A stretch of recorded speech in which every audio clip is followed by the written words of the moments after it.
A guerra entre Israel e Irã, com a participação dos Estados Unidos, reacendeu a agenda escatológica. E muitas pessoas têm falado sobre os sinais da segunda vinda de Cristo. Este é um assunto extremamente importante. Até porque a segunda vinda de Cristo é a acrópole da nossa esperança, é o pináculo da nossa fé, é a consumação da nossa redenção. A verdade inconteste da segunda vinda de Cristo faz parte da esperança do povo de Deus ao longo dos séculos. Há mais profecias na Bíblia sobre a sua segunda vinda do que sobre a sua primeira vinda. Como todos os sinais da primeira vinda se cumpriram e de forma literal, certamente as profecias sobre a segunda vinda se cumpriram, estão se cumprindo e cumprir-se-ão rigorosa e literalmente. Jesus não nos permitiu marcar datas. Este dia é da economia do Pai.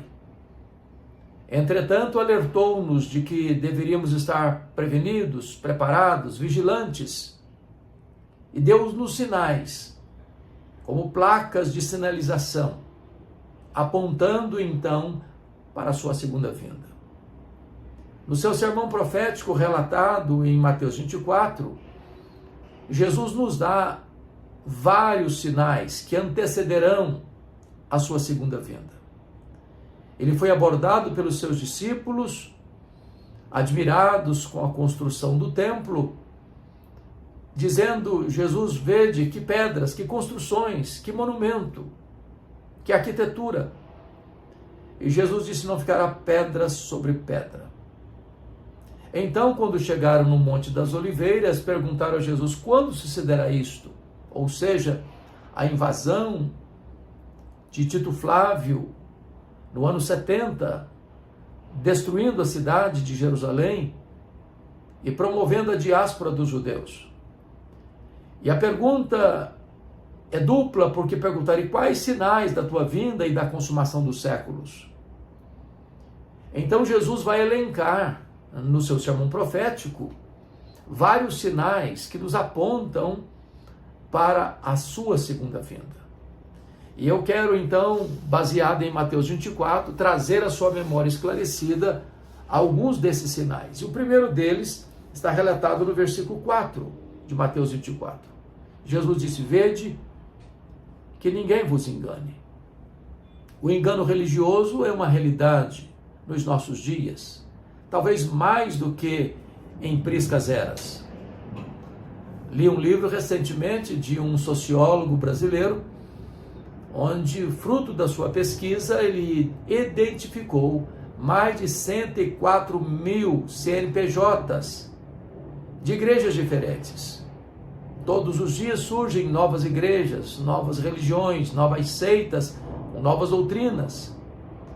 E certamente tantas dessas novas doutrinas enviesadas na contramão da palavra de Deus levam o povo ao engano, conduz o povo pelos descaminhos da heterodoxia, do misticismo, do sincretismo, do ceticismo, da incredulidade ou da credulidade infantil.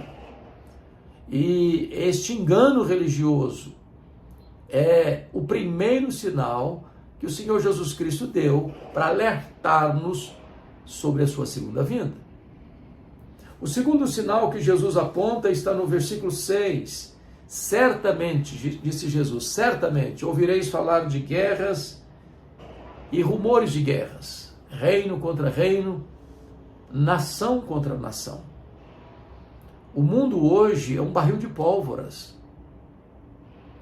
A paz estabelecida é a paz do medo. Já em 1985, Mikhail Gorbachev, no seu livro Perestroika, afirmou que uma terceira guerra mundial não haveria vencedores e nem vencidos, uma vez que o arsenal que se tem hoje daria para destruir o nosso planeta 27 vezes. Nós estamos aí diante de um clima tenso, porque há grandes potências econômicas, militares, com forte armamento nuclear nos diversos polos. Então, se for para um lado, você tem potências e superpotências, se for para o outro lado, você tem superpotências, e nós vivemos aí nessa grande tensão de uma guerra nuclear, de armas atômicas, de riscos iminentes, de perigos reais, de destruição e até de autodestruição. E Jesus diz que certamente nós ouviríamos falar de guerras e rumores de guerras. Só no século passado, nós tivemos 2 grandes guerras mundiais, 1914, 1918, 30 milhões de pessoas morreram na Primeira Guerra Mundial.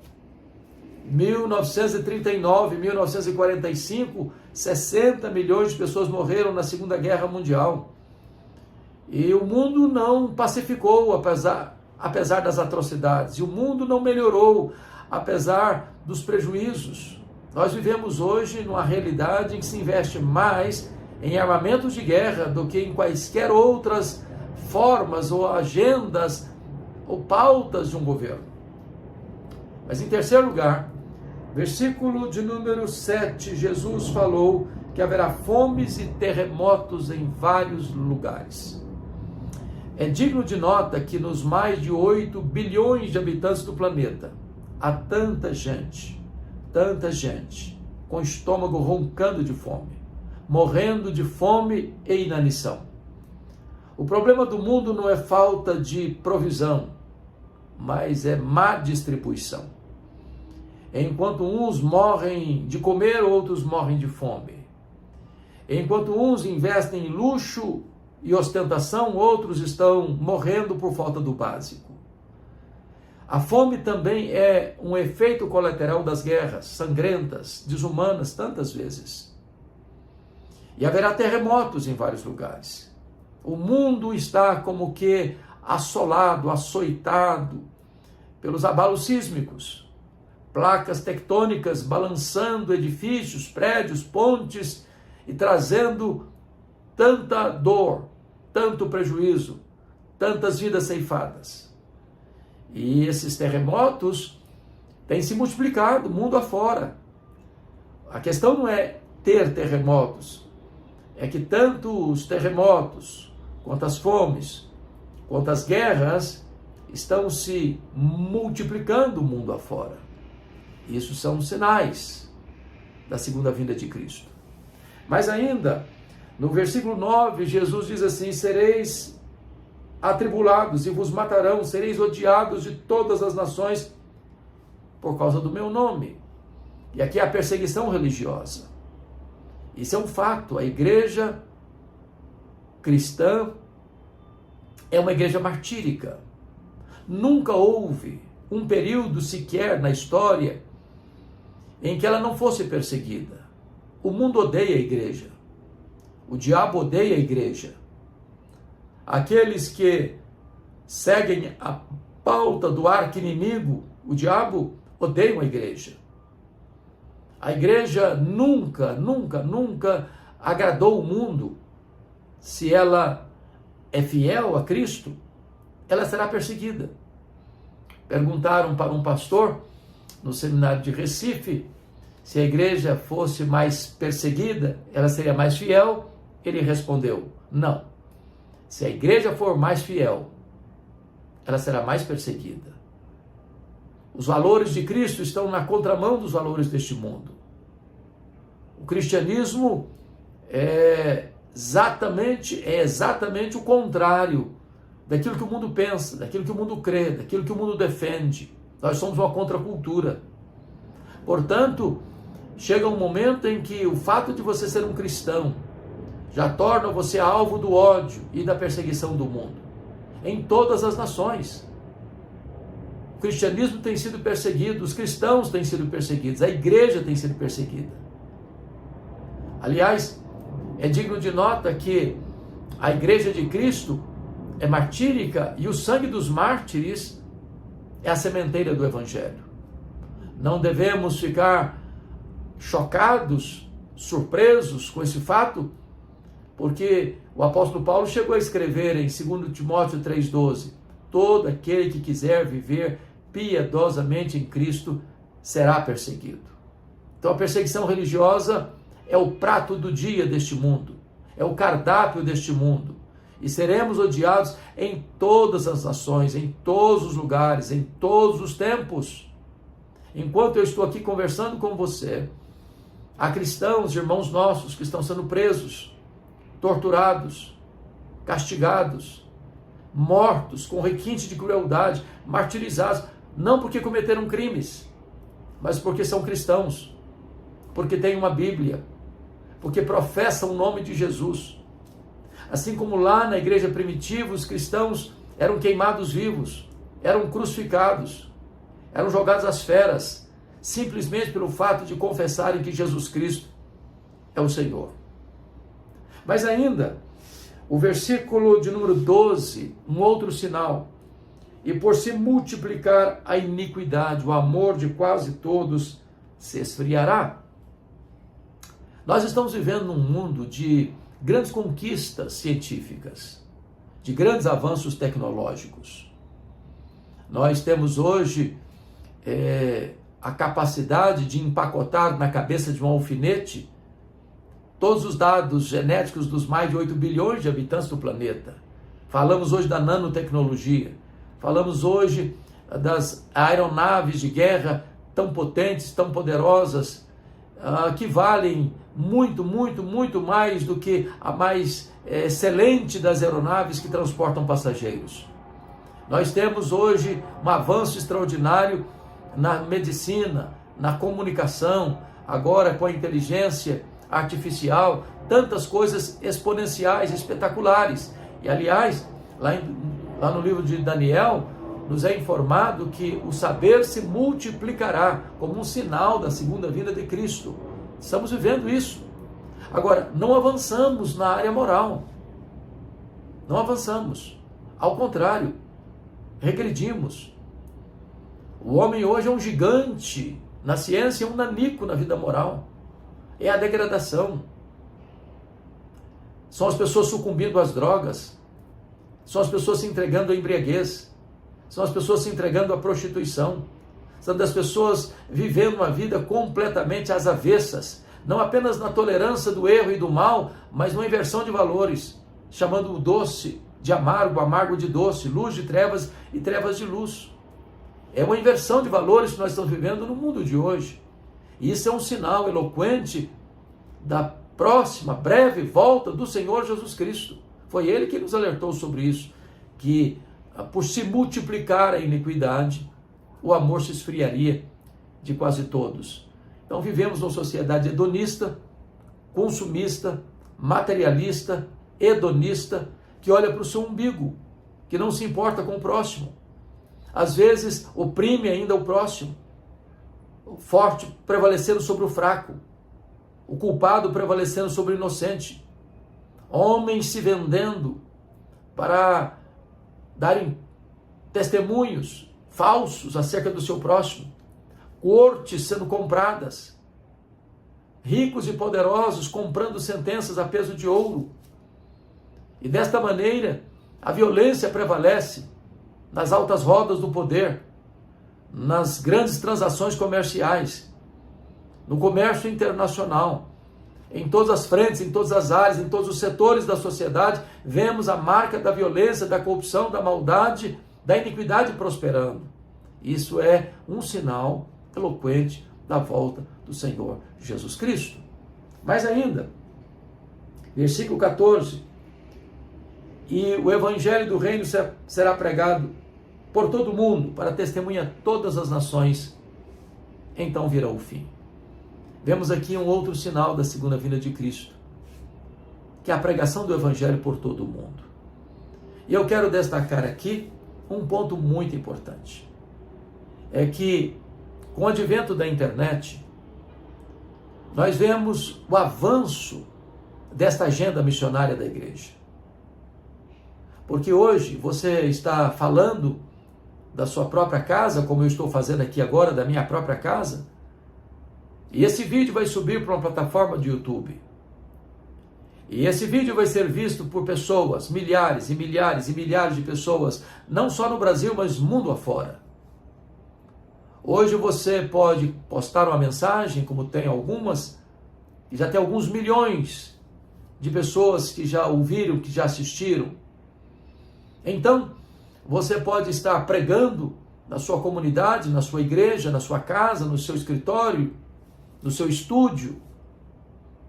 E esta mensagem alcançar centenas de nações. Esta mensagem chegar aos rincões, não só da nossa pátria, mas também aos locais mais distantes das nações mais longínquas da Terra. Graças a esse avanço da tecnologia, da internet. E hoje, louvado seja Deus, o testemunho do Evangelho tem chegado. O Evangelho do Reino tem sido proclamado. Pessoas do mundo inteiro, de todas as etnias, têm sido alcançadas pela pregação do Evangelho. E Jesus Cristo define que a pregação do Evangelho em todo o mundo, para testemunhar todas as nações, marcaria então esse tempo do fim. Então virá o fim. Louvado seja Deus. Essa agenda está sendo cumprida. Essa profecia está se cumprindo. E o Evangelho está sendo anunciado. Eu espero que você, que está me assistindo agora, possa responder ao apelo do Evangelho. E o apelo do Evangelho é: arrependei-vos e crede. Arrependei-vos e crede no Senhor Jesus. Porque todo aquele que crê e for batizado será salvo. Mas o que não crê já está condenado. Precisamos erguer os nossos olhos e ver os sinais eloquentes da segunda vinda de Cristo. Mas ainda, você vai encontrar no versículo 15, onde ele vai falar do abominável, da desolação, que Paulo chama de o homem iníquo, o homem da iniquidade, o homem sem lei, e que o apóstolo João vai chamar de besta ou anticristo. O mundo está como que preparado para seguir a qualquer líder mundial que proponha a solução para os graves e intrincados problemas da humanidade. O anticristo não é uma entidade, é uma pessoa, é número de um homem. 666, o máximo da imperfeição e da iniquidade. O anticristo vai ser adorado por todas as nações, exceto por aqueles cujos nomes estão escritos no livro da vida. Portanto, aqueles que creram em Jesus, que nasceram de novo, que foram justificados pela fé, que foram regenerados, que foram selados com o Espírito Santo, que têm seu nome escrito no livro da vida, esses jamais se curvarão diante do anticristo. Preferirão a morte à apostasia. Mas mesmo se morrerem, são vencedores, porque venceram o diabo e os seus agentes pelo sangue do Cordeiro e pela palavra do testemunho, que é a palavra da martiria, dispostos não a amar a própria vida, mas morrer pela sua fé. Então, precisamos estar prontos e preparados para esse tempo de grande angústia. E agora, ainda, o texto nos informa, no verso 21, porque nesse tempo haverá grande tribulação, como desde o princípio do mundo até agora não tem havido, nem haverá jamais. Agora é a grande tribulação. E a Bíblia usa expressões correlatas à grande tribulação, o pouco tempo de Satanás, a manifestação do anticristo, a apostasia. São termos que representam os mesmos fatos nos mesmos tempos que precedem a segunda vinda de Cristo. A grande tribulação. Tempos difíceis, tempos angustiosos, como jamais aconteceram, como jamais haverão. E nós precisamos entender que a igreja é martírica. Ela não será poupada mas na grande tribulação.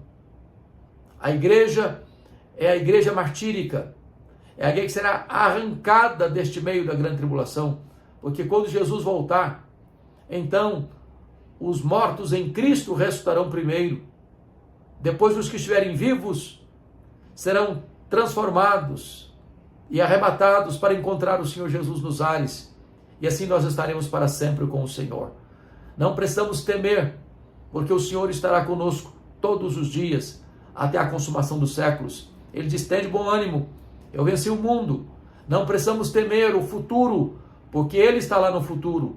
Ele diz: eis que eu estou vivo pelos séculos dos séculos. Não precisamos temer a morte, porque Ele diz: eu estive morto, mas estou vivo pelos séculos dos séculos. Não precisamos temer o hoje, porque Ele está conosco hoje. Não precisamos temer do amanhã, porque Ele estará conosco amanhã. Ele é o nosso Deus, o nosso refúgio e a nossa fortaleza. E então, depois de todos esses sinais apontados por Jesus no seu Sermão do Monte, Ele vai descrever a sua segunda vinda. Então está escrito no verso 27, porque assim como o relâmpago sai do Oriente e se mostra no Ocidente, assim há de ser a vinda do Filho do Homem.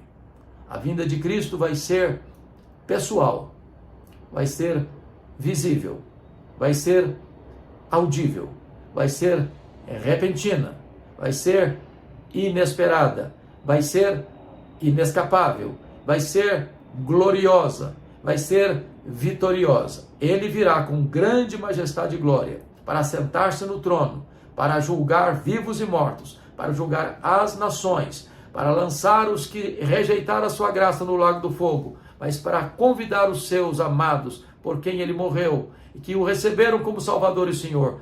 Vinde, benditos de meu Pai, entrem na posse do reino que vos está preparado desde a fundação do mundo. Então, com corpos glorificados, sem lágrima, sem dor, sem sofrimento, sem nada contaminado, nós reinaremos com Ele e desfrutaremos da companhia dEle e nos deleitaremos nele para sempre e sempre e sempre e sempre. O nosso grito de esperança e a nossa grande expectativa é: Maranata, ora vem, Senhor Jesus.